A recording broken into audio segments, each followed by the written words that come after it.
National High School League of the 4th Gwangju Youth English Debating Championship. My name is Chu Kyung Park, professor at Honam University, and I'm the chair of this round. Before we begin today's debate, I'd like to congratulate both teams for coming this far. Ladies and gentlemen, please give a round of applause to our grand finalists. Thank you. Today we have the motion. This House believes that developing countries should impose a cap-and-trade system on rights to have children. And without further ado, I'd like to welcome the Prime Minister to the podium.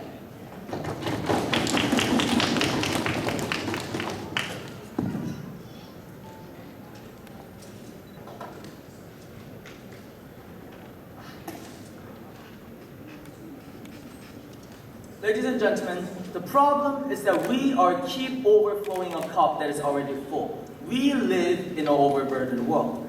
Now the question that we have to ask in this debate is that why in general does poor countries in developing nations is the birth rate highest? Now this is because the people are not fully educated and the people cannot afford contraception, ladies and gentlemen. And today the government feels that when the people within these nations simply does not have the capability, the money enough to provide the children's environment and nurture, ladies and gentlemen, we simply cannot expect these children's right to be educated, these children's right to be nurtured in a proper environment to be fulfilled by these people, ladies and gentlemen. And when we see so many domestic problems in a scale of a nation, in a scale of a family in these developing countries due to overpopulation and irresponsibility, today the government side is going to end the era of irresponsible childbirth with our policy, ladies and gentlemen. But before talking about any of the specifics and our arguments, let me first define the motion for a clearer debate.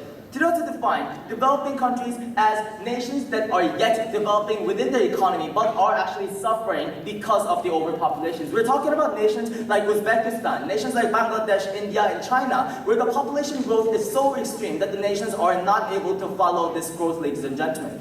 Now with that stable, let's also define the cap and trade. When we talk about cap, we're basically saying that we're going to have a national limit on the number of children that each family can hold, ladies and gentlemen, which is basically an example happening right now in China. And we want to talk about trade. Trade basically means that when there is a cap, these people, these parents can basically buy and sell the rights that are left over for them within that cap, ladies and gentlemen. And this trade will only be done within the nation. So we're not talking about international trade here, ladies and gentlemen. So with that clear, let me move on to the arguments of today's debate. Now today the government side fundamentally had three arguments. The first is about necessity, and in this argument, as the Prime Minister, I'll basically prove to you how there is a dire need for such population control within these domestic nations of the developing countries, and prove to you why the cap and trade is necessary in solving these problems. In our second argument about the government's responsibility, I'll talk about how the only way to fulfill the government's responsibility to end these social problems is to take our model today. In our third argument about the benefits for children and the government, our second speaker is going to come out and tell you about what other social benefits can these actors be offered. Now let's talk about the individual arguments. Our first argument is about necessity, and the status quo of overpopulation. See, ladies and gentlemen, currently countries like India are poor in GDP per capita and have more people than they are actually poor. Now to make it worse, no man, their territory is extremely small compared to the people they have. They have less than half the territory of China, and yet their population is catching up. Now take the slums, for example, the most squalid places in the entire world with more than 5 people for every 10 square meters, ladies and gentlemen. Bangladesh isn't a pretty boy's land either, no man, for it holds the world record for overpopulation. It's the most densely populated country in the world, and its territory is tragically small. Need I talk about China?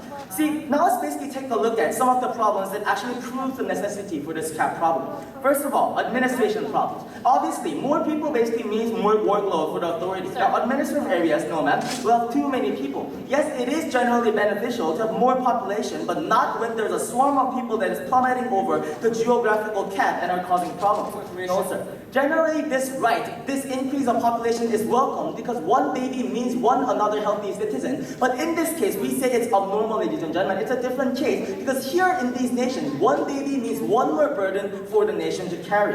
Now, it's basically harder for the government to create policies and run welfare systems when there are too many people. Now let's talk about the second problem, problems with resource and health. I'll just specify on this by different levels. First of all, inadequate fresh water for drinking as well as sewage treatment. No, ma'am. People cannot basically have access to good water when thousands of others are trying to get their hands on the same source.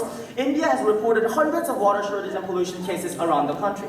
Second level, increased levels of air, water, soil, and noise pollution. Now, according to the Wall Street Journal, once a country has become industrialized and wealthy, no, ma'am. A combination of better government regulation, technological innovation, and lower population density basically causes a decline in the pollution. So you basically see our policy can solve these problems. Third of all, high infant and child mortality, a very important issue. The IUCN Red List basically states that countries with high population density and low budgets, which is the countries that we're talking about in this motion, ladies and gentlemen, show uncontestedly high infant and child mortality rate. No, ma'am. Fourth, increased chance of epidemics and pandemics, also important. Overcrowded living conditions, malnutrition, and inadequate, inaccessible, or non-existent healthcare opens the poor and crowded to the attacks of infectious diseases. No, sir. The WHO Infectious Diseases Report from 2011 substantiates this.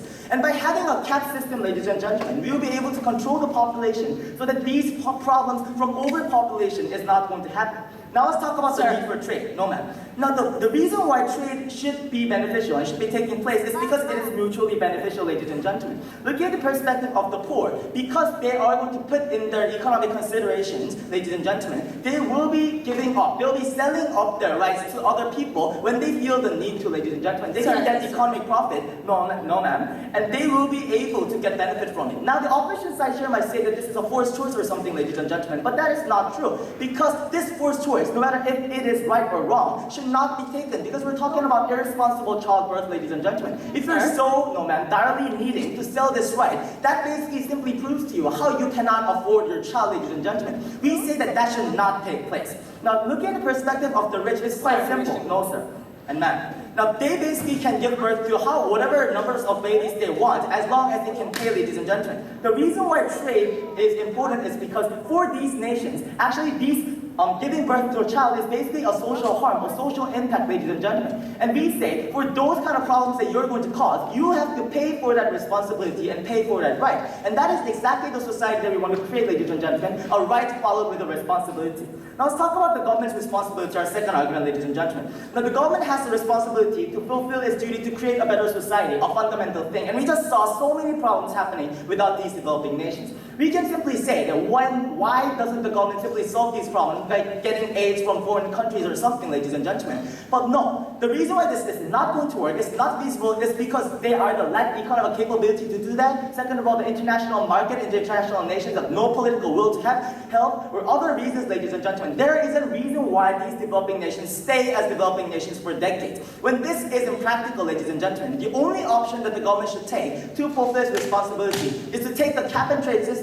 So by respect the parental rights of the people, at the same time controlling the population to solve these problems. That is the reason why, ladies and gentlemen, in today's debate, with our policy, we can end the overburdening problems of a nation, and we can end the irresponsible childbirth problem in these developing nations. And that is the reason why you should vote for Pro. Thank you.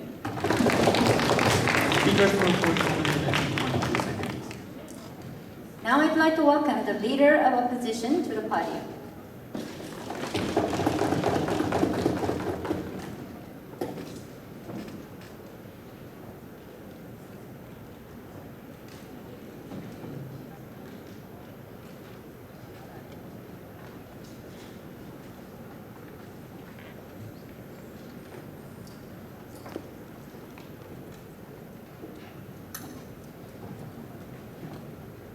We think that the proposition policy mirrors on eugenics.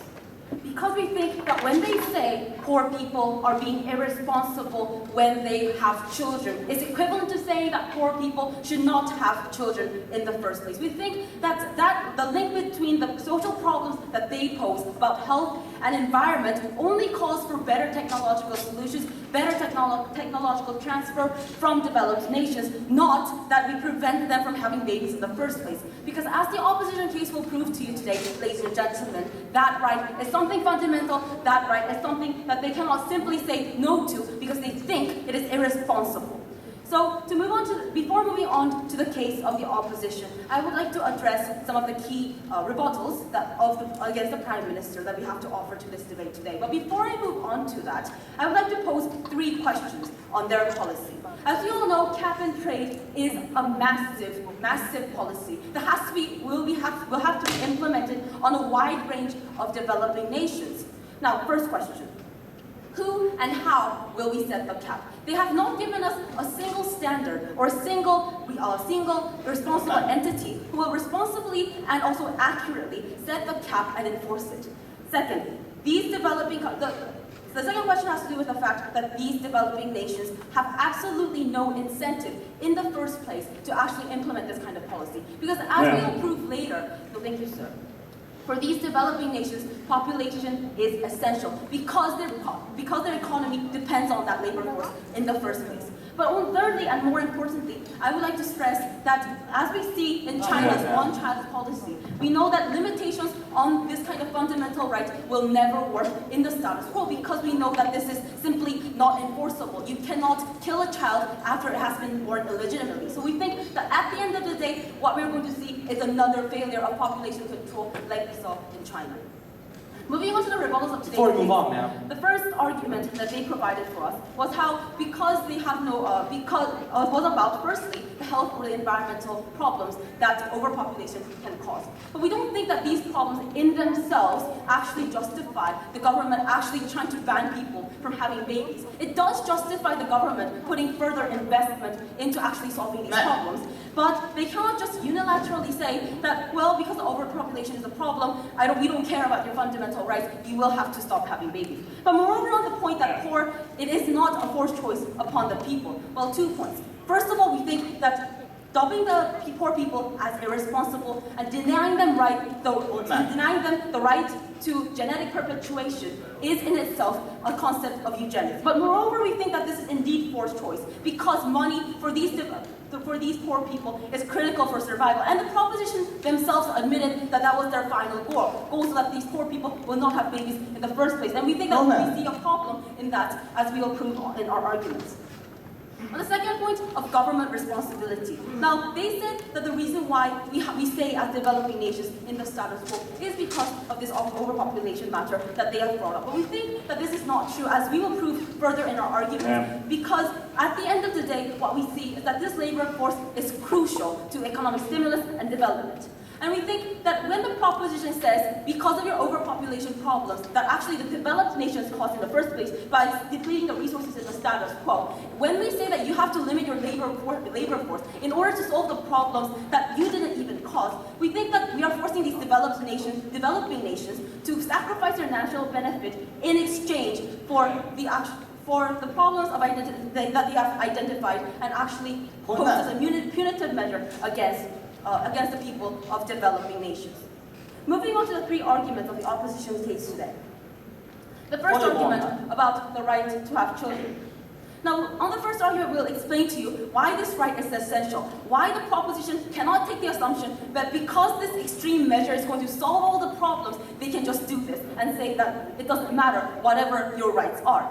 Second, about unfairness, how it is fundamentally unjust and hypocritical for developed nations to pose this kind of umbrella policy, a blanket policy upon developing nations. But third of all, on the point of practicality, that their policy, if specified, will never work to actually solve the problem in the first place. The first, on the right to have children. Now, we think that first of all, the government has no jurisdiction over the right to have children, and 2, there are fundamental adverse effects to this.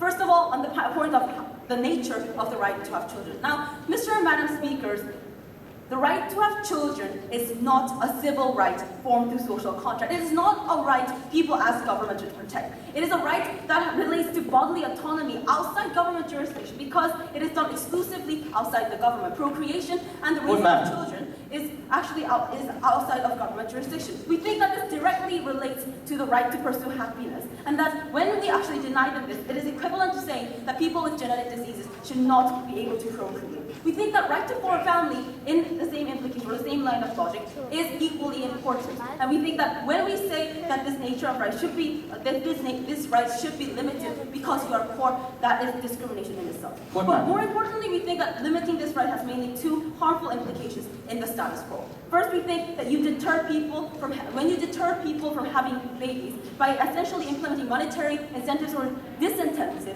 it is coercive for the people. And it is no different from lawfully enforcing forced abortion or actually protesting eugenics at a policy level. But moreover, we think that this is actually devaluing human life, putting a price cap on people. So we think at the end of the day, this is against government duty because we know that at the end of the day, what the government has to tackle is the technology and also the ability for the people to actually deal with those problems, not deal with it in a barbaric level by just saying that yes, you should stop having children. On the second point of unfairness, we already told you that this is unjust and hypocritical at the fundamental level. First of all, we think that this is a misidentification of the problem because the reason why we have water shortages or resource shortages in the first place isn't because of the explosion of population, but the extreme concentration of resource consumption in developed nations. And this is why we are facing shortages. We think that it is very unfair for developing nations to have to tackle this problem by sacrificing their own national benefit. Ladies and gentlemen, the reason why we are short of fuel is because the industrialized nations of today have depleted it for the developing nations. And so we think it's very unfair for them to say that we have to lay less, that developing nations have to lay less children because industrial nations in the past and in the status quo are depleting it. But moreover, we think this is punitive, first of all for the individual people because it infringes upon the fundamental right that we've talked about in the first argument. But moreover, we think that for so many countries, labor force is essential for their agriculture or their light industries. Because they are heavily labor-concentrated economies, their national benefits have to be sacrificed in exchange for actually facing the consequences of irresponsible actions of actual developed nations. At the end of the day, the proposition has no justifications, and developing nations should not be forced to impose a cap-and-trade system on the right to have children. Thank you.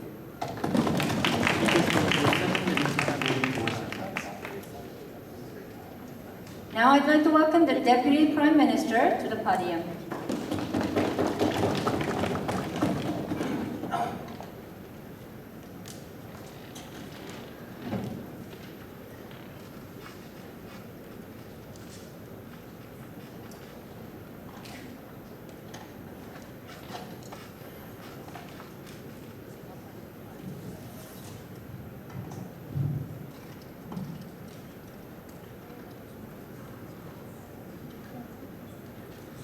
Now, Mr. Madam Speaker, before I move on to the actual part of my speech, I want to clarify our stance that we are not developed nations. In today's motion, that are oppressing developing nations to actually have the cap-and-trade system. This House, as a proposition, means, in a neutral sense, what is actually going to be the beneficial policy for the developing nations. We want the opposition to take the debate in a sense that is actually neutral for the government. Now, before I move on to the third argument, which is about the benefits for the government and the children, when you have the cap-and-trade system within the developing nations. First of all, I'd like to rebut several points made by the side opposition. First of all, they gave us several questions.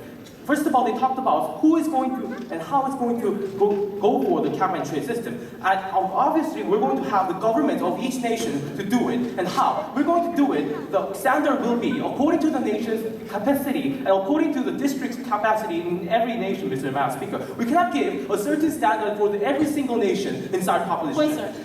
And secondly, we want to tell you that they're telling us that actually we're actually trying to ban those birth of children because they have no incentive to actually go for the birth. Now we tell you, Mr. Madam Speaker, that's the reason why we have the trade system itself. Because we have a trade system, there are ways for the people who want more children to have the child, and people who want to sell the rights can still sell the rights. So we see that it's actually not actually banning the right for the people, just restricting the rights. Now to move on, they talked about the government's justification to actually intervene and restrict the rights of the people. They talk as if in our society, every people have undeniable rights, the government can never intervene. That's not true in our society, Mr. Madam Speaker. We restrict certain rights when there is necessity for the public good in our society. For example, we actually restrain bodily autonomy in cases of wars, and we actually restrict certain rights of private assets when we need to do for the public good. In our situation of developing nation, Mr. Madam Speaker, we see that the government has a responsibility to protect the citizens. I mean by citizen, and first of all, other citizens who are actually harmed by the overpopulation problems. And secondly, I mean by the problem, the irresponsible birth. The children who are given birth by the parents who are irresponsible. Sir. We need to take care of those future children who are given birth and actually harmed by the irresponsible births given by the parents who do not have the capacity and capability to raise those children. So that's the justification for the government to intervene in today's motion and have the justification to actually restrict the right, no matter what, today in this motion, to right to give a birth. And it is not, once again, I want to emphasize, it's not that we're actually banning those people from having birth, it is actually restricting it. Now, to move on to their arguments, first of all, they talked about the right to have children. Now, we see that it's more irresponsible for those children to actually assert for the right to have children, but do not have the capability to actually raise their children properly, Mr. Madam Speaker. What's the meaning of right to have children if they can't really raise their children as a social member, Mr. Madam Speaker? We're saying that they're just being irresponsible and just knowing about the right to have children, asserting it so. And now the government is actually giving a realistic solution, not actually telling you by development of the technology we can solve the problem of overpopulation. We asked the side opposition, how much do we have to wait? 100 or 1,000 years to solve the overpopulation? This problems with the development of technology, when they could not even explain a single example or mechanism how to solve those problems. Now, to move on to the second second argument about the unfairness. We told you, Mr. Madam Speaker, we're not actually saying that developed nations are the ones who oppressing the developing nations. And also in the case of the developing nations, they told us that the resources are actually monopolized by the rich people, and we do not know whether or not that is true in the first place. And even if so, Mr. Madam Speaker, it is true that even if that's the truth, we can't solve that systematic problem in right now time. And we want to tell you that it's not mutually exclusive, and we can't solve the problem in the first hand by solving the overpopulation problem with the cap and trade system. And no, ma'am. Now to move on to the benefits for the government and the children. In this argument, Mr. Madam Speaker, I would like to compare the system between the status quo in China, which is about only cap system, and secondly, the system where we have both cap and trade system.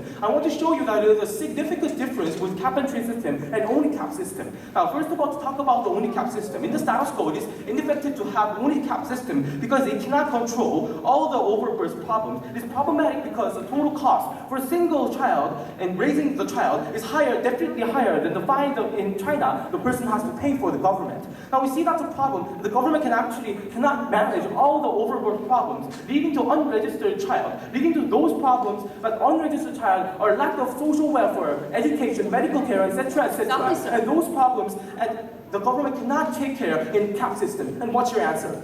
We've seen one-child policy fail in China because we've made billions of unrecognized babies. How are you going to deal with this problem on your own? That's the reason why we put a trade system in this, and that's the reason why we tell you when people have the capacity to actually leniency. I'm answering you to Pre-Hwai now. And when you're leniency to actually have more children with the rights, we see that the children are going to be registered if they pay to be so, and those at least to some problems that's caused by unregistered children, lack of social welfare, and those unregistered child being exposed to more crimes and social problems can be solved with the system. Now, for the children, they're going to have being registered as a social member and citizen of the nation, being taken care legally by the nation, Mr. Speaker. This is the actual benefit of the trade system. Now, to move on the trade system, Mr. Madam Speaker, we can solve the problem of unregistered children because the parents can buy the rights and legitimately raise the children. We see that government can more easily maintain the cap system, and this means that government can first of all maintain its cap goal, and secondly, the people can raise their children in legitimate aspects. Now we see that also the children are provided with social services, and that leads to them to stop the vicious cycle of in China where unregistered children are giving birth to another unregistered children and having a vicious cycle of the cap system where the government cannot take care of its own citizens, Mr. Madam Speaker. Now we see a better way for the government to take care of the children because we can actually seize the vicious cycle. Now by meaning this, we see a trade system in advance that is actually covering up the problems we had with the cap system, Madam Speaker. We wanted to emphasize the part that we are not only having the cap system, but also the trade system that are actually giving more, actually being lenient, and not only restricting the rights of the people, which they so eagerly tell us that the rights is so undeniable that we can't even restrict it, Mr. Madam Speaker.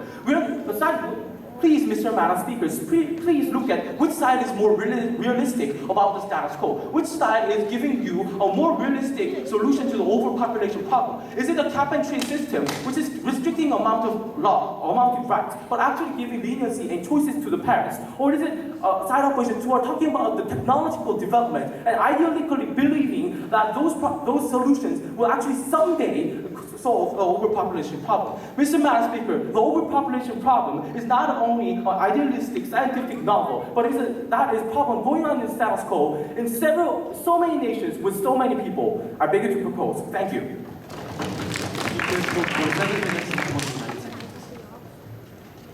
Now I'd like to welcome the Deputy Leader of Opposition to the podium.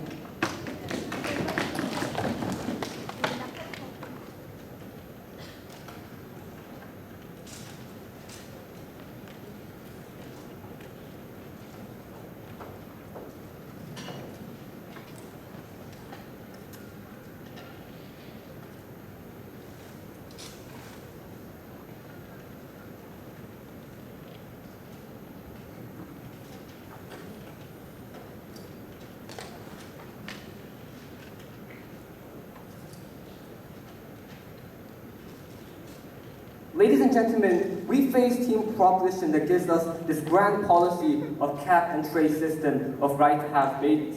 And we see what they're actually doing is targeting a specific group of people, poor people, to bear the burden of the whole society. What we're seeing also in another spectrum is imposing all of this burden and all of this problem onto developing nations only, when it is also the developed nations and other countries as well who have caused and contributed to this problem. We see this as an extremely unfair policy that team proposition has been providing us. And we've answered and we asked them questions about this, and these questions were unanswered. Now going on to the specific refutations against their case. Now, first I want to talk about their policy. We asked them who is going to set the cap of these babies. They told us that individual nations will do it. Now, we say that this is not practical and this is not going to happen because in many cases, individual nations will not have the incentive to set the cap because labor force is so crucial in many countries. Now, we know that they're going to talk about how overproduction is going to be a problem, and developing nations know this as well, but we see that this is a huge contradiction because they're basically saying that in the status quo, overproduction is already a huge problem in many nations, but we see that the only country who is imposing this cap system of right to have babies is China. So therefore, all of these other nations are actually not recognizing this problem and is not following the policy. And for them to argue this policy, they have to give us at least an idea of what incentive these nations have in order to enact this policy. And without that, we think that this policy simply will not be feasible. Now let's talk about the fact that the argument that we've given you, that they're basically violating the inherent right of parents to have babies. And they told us that they're not really banning the right, they're only restricting the right, so this is okay. No, thank you. And they said this is justifiable because there's a social problem. But we said this is significantly different because we've told you that we're not talking about a social right given by the government. We're talking about an unalienable right that is regardless of the government's power, that should be granted to every child. And also, they talked about, how the restriction of these rights are so important and how team proposition has overlooked this problem. I want to talk about this in two levels. Firstly, we told you that the forced choice will occur in case of poor children, poor parents. Even though poor parents may want to have babies, because they are in so dire necessity of money, they will actually sell their right to have babies. Point, sir. No, thank you. And they responded by saying, they didn't actually directly respond to the fact that this is a forced choice. They actually responded by saying that it's only right that these parents don't have babies, that these parents sell their right to have babies because they can't afford these children in the first place. Now, we asked you in team opposition, what does it mean to be able to afford a child? Is it right that parents give up their babies and right to have babies just because they can't provide the best education, just because they can't provide 3 meals a day? No, thank you. Following their logic, we think that we shouldn't actually let poor parents have babies in the first place, regardless of this cap and trade system. And according to their logic, it's a social harm. Therefore, we shouldn't let parents with diseases also have babies in the first place because these children will suffer innocently. Well, thank you. We think that they're creating a very unfair society, and Sir. not recognizing the parental rights in any way. Yes, sir. Sir, we're not talking about children who will not be able to eat 3 meals a day. We're talking about children who will die in an instant just right after their death because they do not have any medical treatment. Yeah, so exactly. So even if we say that you're only talking about these children who will die in an instant, you're basically saying that you should, follow your logic, that we have to ban these poor parents from having babies in the first place because their babies will die in an instant. And we say that problem, that radical extreme policy is actually infringing the most fundamental right of parents to have babies.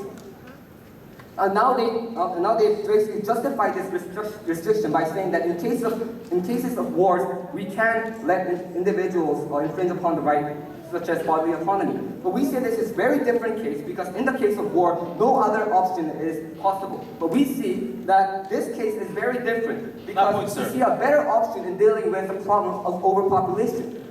Our case told you that the problem of overpopulation is not that there are too many babies necessarily, but the distribution of wealth is the problem. We told you how there are more obese people in the society, in the world, than malnourished people. And we think that it is the government responsibility to more focus on distribution and making the economy more prosper and then just simply infringing upon the basic rights of people. Sir. We think that just because it may seem hard, just because the government does things is impossible, doesn't mean that the government can simply say that, oh, because it's hard, we're going to infringe your rights and we're going to solve this in an easy way. And we also found a huge contradiction in their case because when we asked the question about unregistered children, they said that they can deal with these registered children with a social system. But they also said in this case that public health cannot be solved by the social system, by social welfare, and that is why they're proposing this policy in the first place. Then we see that if they can't solve this problem of unregistered children, then they should also be able to solve the problem of public health and overpopulation in the first place. Now going on to our last case, which is the practicality of their motion. Now we think that this motion is simply impractical. Because the only real case that we can talk about is China, where they have a one-child policy. But this policy has proven to have many problems such as abortion. But we think the biggest problem is that this policy simply proved to be impractical. Now there are many reasons. Firstly, because birth in many developing nations where contraceptives are not developed cannot be controlled voluntarily. And secondly, because enforcement is simply not possible because how will it check every family if they have one or two children? And thirdly, we say many wealthy people will deliberately violate the law by paying fines. They will say that these parents, wealthy people, will not have to violate the law because they can buy the cap-and-trade system. They can buy the rights to have babies. But we say that if a circumstance comes that when the supply is not enough, then these parents will actually choose to violate the law. And also, we say that this problem. Not only is this policy impractical, we say this actually will exacerbate the problem because so many children will remain as unregistered or illegal children. Now they talked about how cap-and-trade system will automatically solve this problem, but we say that there are poor parents, which is the focus of this debate, who will not be able to pay the fines. So these children of poor families will remain unregistered and illegal. So they will not be able to get any kind of education or welfare or any safety that the government has the right over these problems. So we think that not only is this policy targeting the wrong target, it is impractical. Thank you.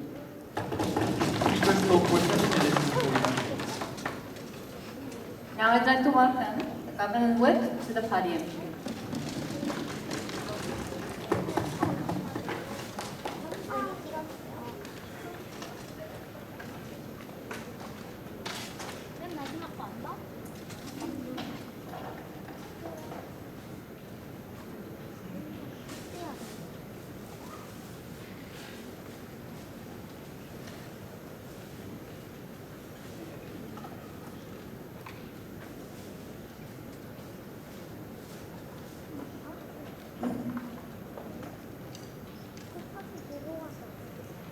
This debate does not end with the right of a parent to bear a child. The reason we have a vicious cycle of poverty, especially in these nations in question, is because more children are born than these governments and parents can ever sustain and provide for, thus putting an annually increasing number of impoverished people back into the shackles of poverty. That is the problem. Overpopulation is not the only reason that these impoverished nations are poor in that predicament, but they are a catalyst. No one denies, especially on the opposition, that there is a problem with overpopulation, and they have agreed to this in their first and second speeches. Look back to your flow. Children who have no say in the families they are born in should, in a humanitarian sense, be guaranteed minimum housing, food, and clothing, as well as some sort of education. The United Nations reports that over 70% of children, that's a minimum, born in destitute families in the countries in question in this motion today, suffer from 2 or more of those problems I just identified.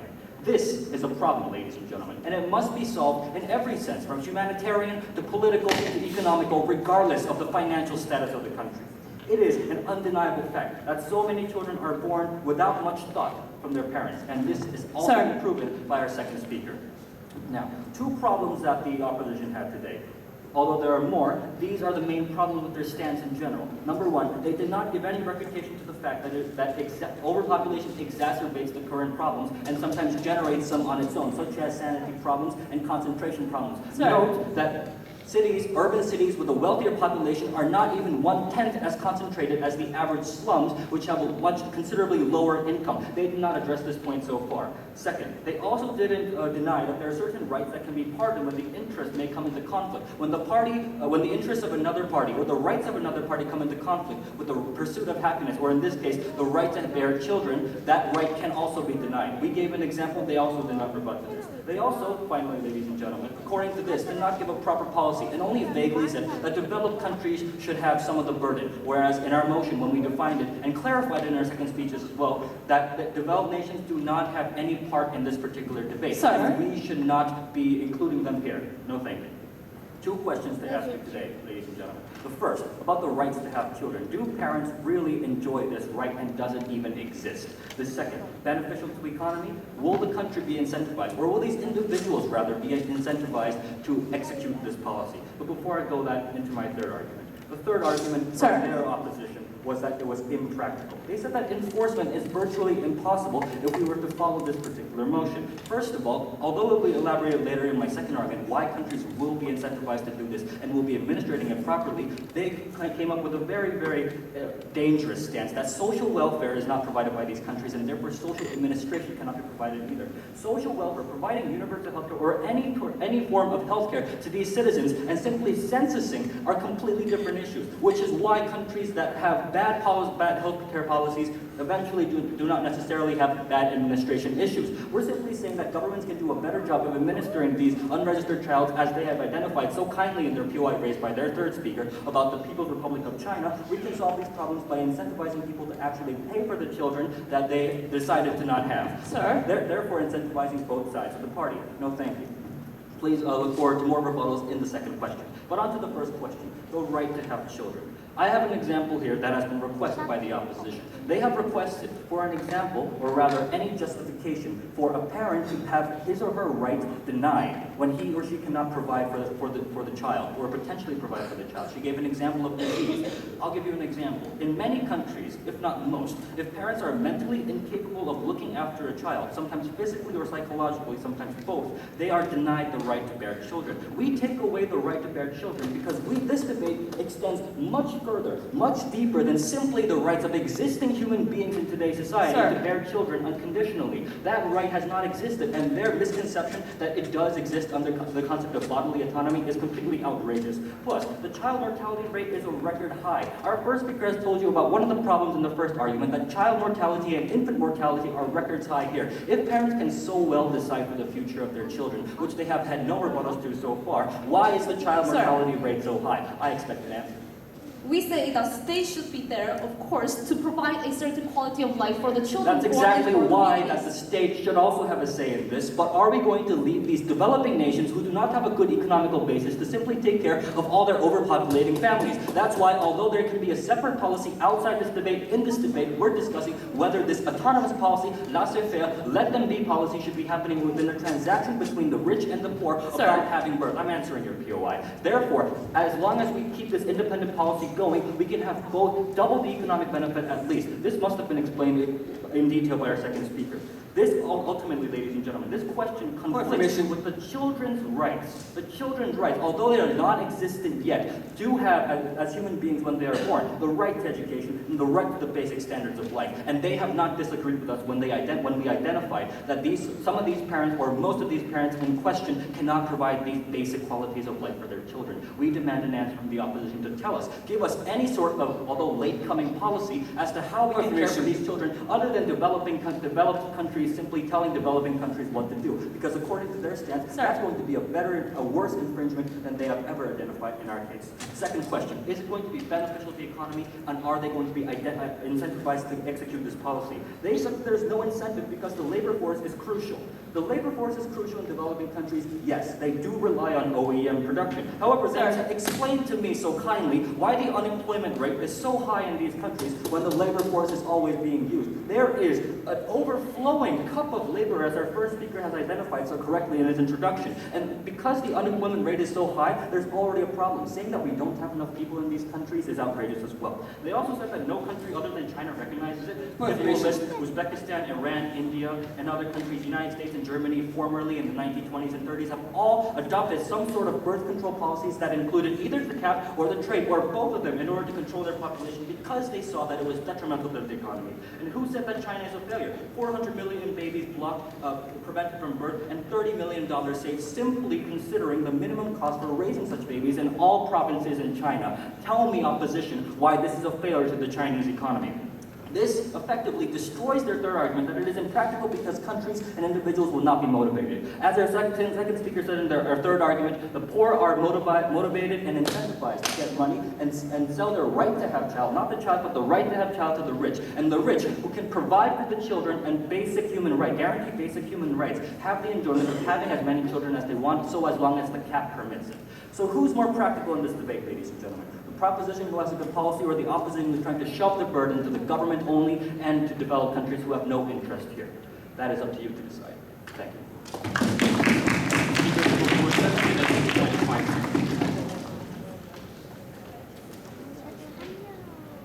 Now I'd like to welcome the opposition whip to the podium.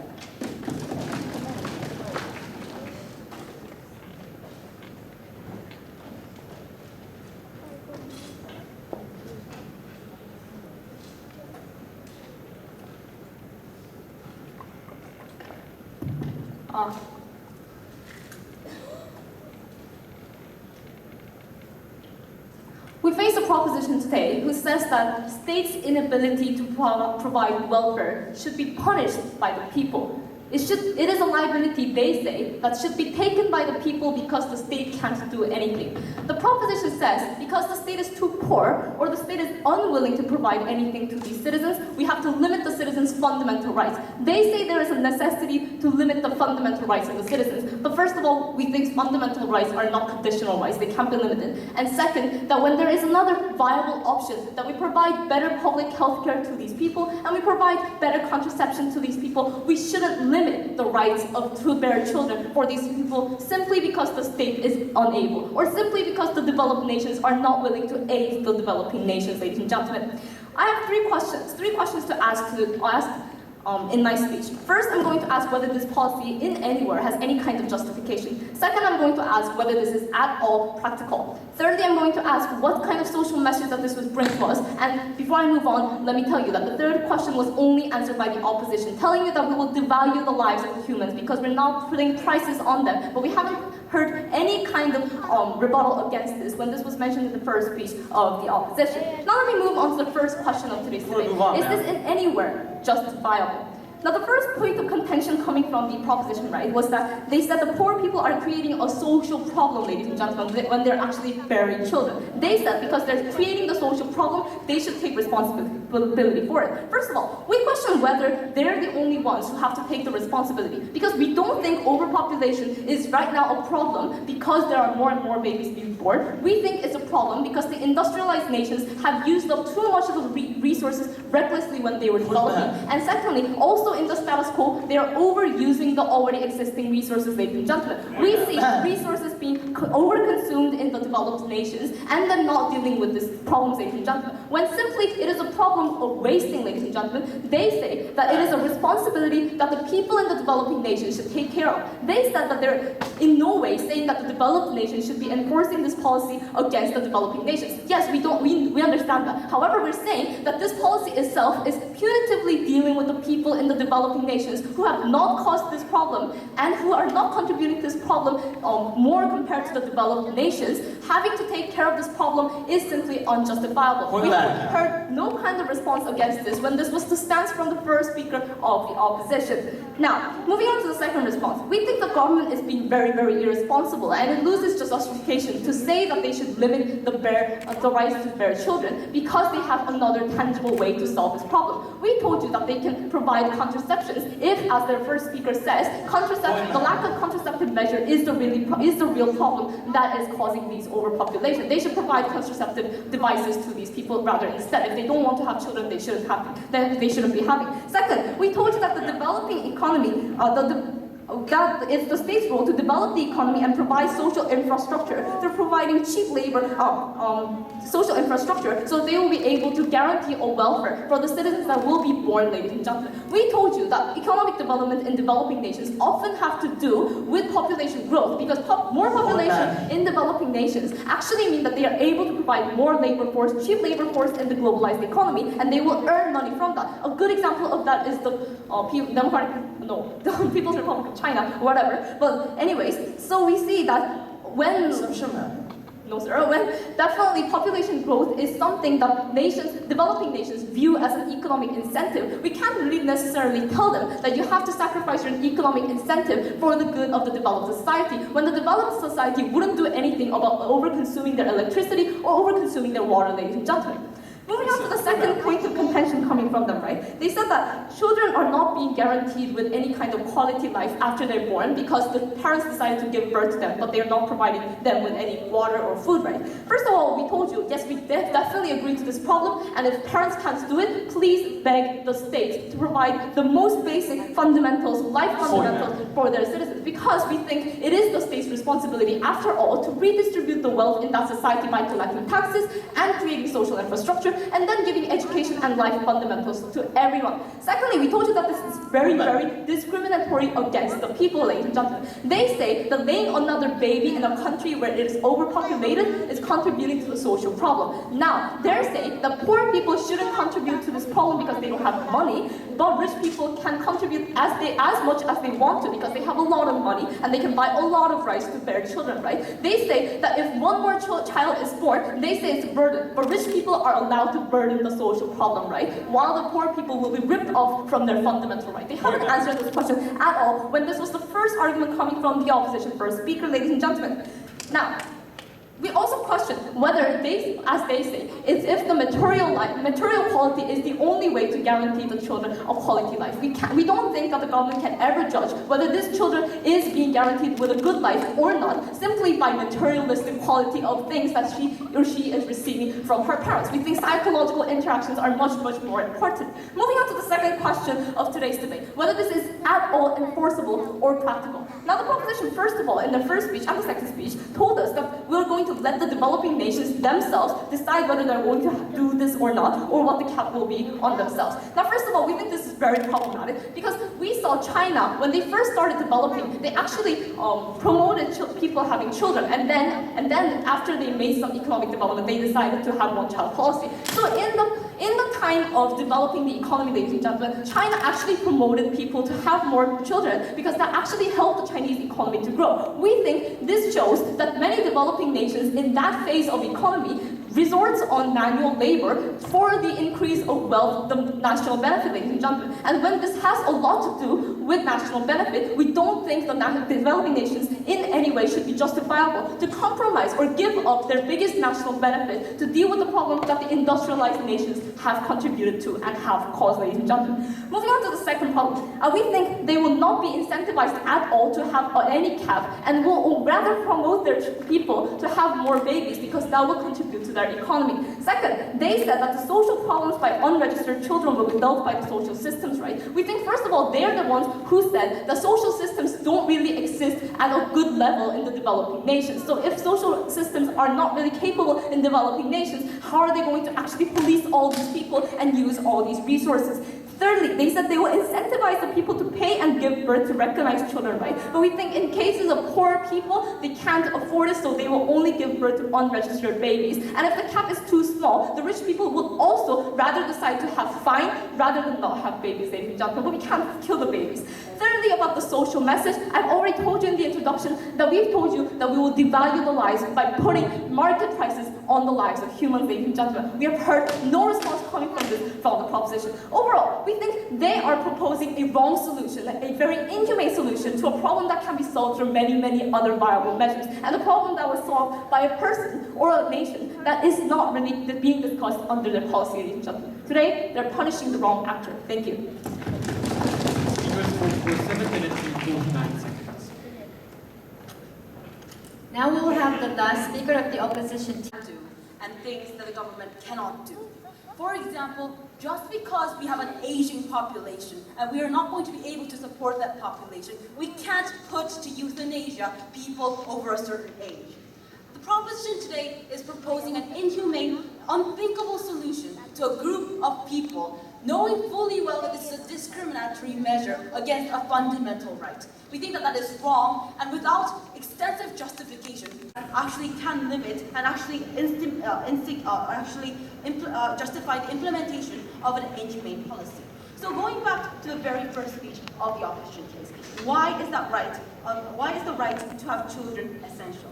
Now, we first told you that for any living human being, perpetuation of your genetic makeup is an essential thing. It is not something that is granted by the social contract. It is two questions. First, then why do you think states never made great effort to actually stop this problem? And second, assuming but not conceding that these states have, why haven't those policies worked? Now, the third argument of the proposition side was a very vague analysis of how cap and trade is different from actual cap on only China's one-child-only policy. But all we heard from that analysis was that because people are able to trade it, they will not actually have children. No, we think that they will have children, and exactly the same thing will happen for the developing countries. So at the end of the day, they will come up with mistaken statistics like there are one-child.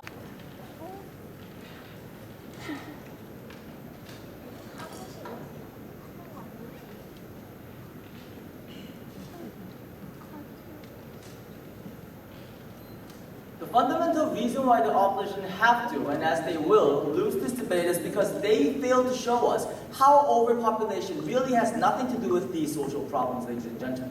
When we actually talked about so many problems, that the reply speaker just came out and said we did not have analysis. But as I spent my 4-minute speech for the argument about necessity and proved to you on multiple aspects of the social harms that are being done, exacerbated by overpopulation as they themselves have admitted, although not originated from, ladies and gentlemen.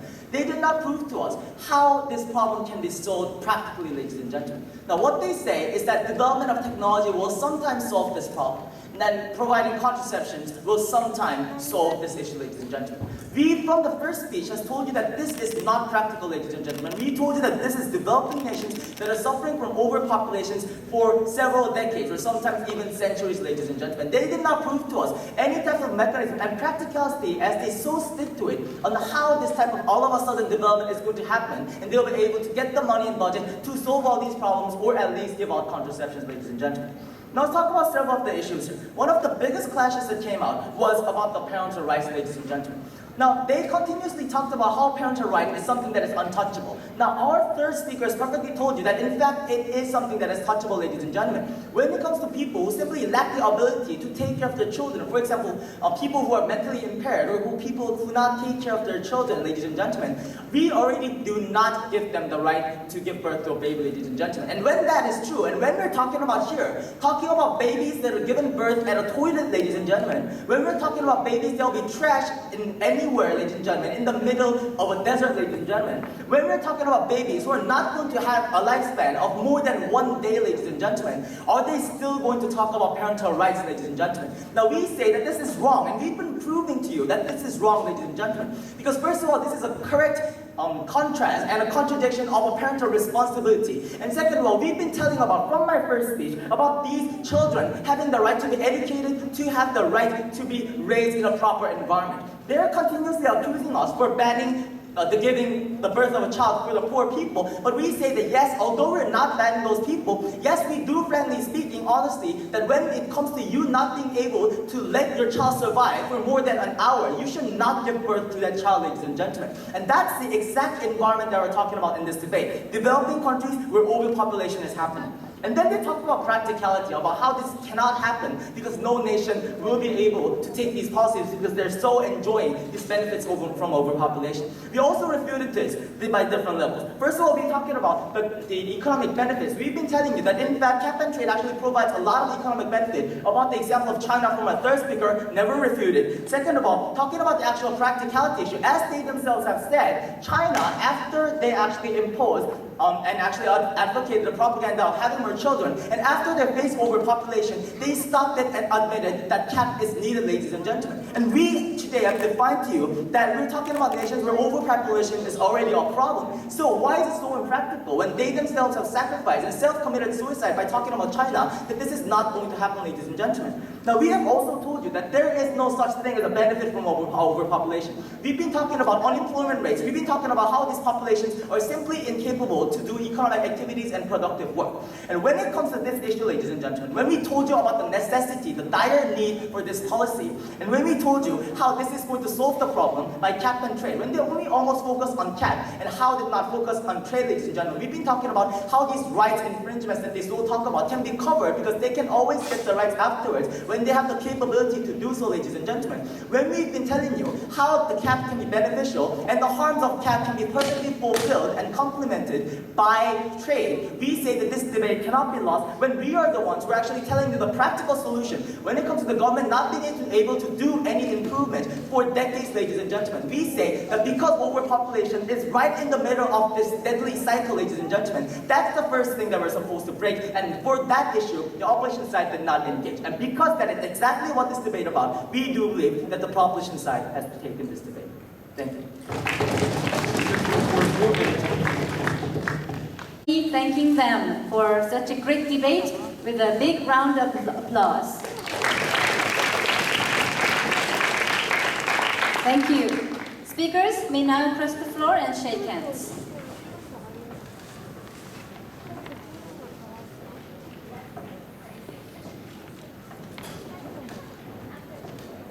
I'm sure all the audience will agree with me that we surely have our future global leaders in front of us. So I'm very happy and proud, and I wish you all best luck. Thank you very much.